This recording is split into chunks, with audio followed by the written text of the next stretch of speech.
We've talked about the idea of needing to be a great communicator and a motivator and to know your strengths and be able to develop the strengths of other people.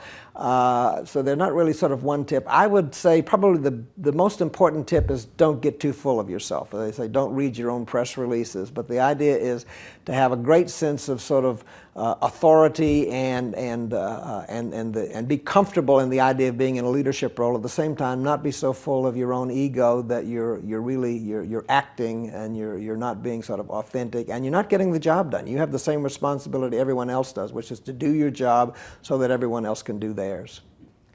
I'm trying to think. It really is a profession, particularly as an entrepreneur. You learn it as you go. You really develop into the job, and if you can do it, you get to stay. And as an entrepreneur, if you don't do it well, your company fails. In a large company, typically, hopefully the company doesn't fail, but they ask someone else to come in and do the job if you can't. So you really learn by doing every day, and you learn by watching other CEOs. You can watch other people that you admire, but you really have to watch other CEOs to see what they do, look at the mistakes they make, look at what makes them successful, and then say, how does that fit me, and how can I do that?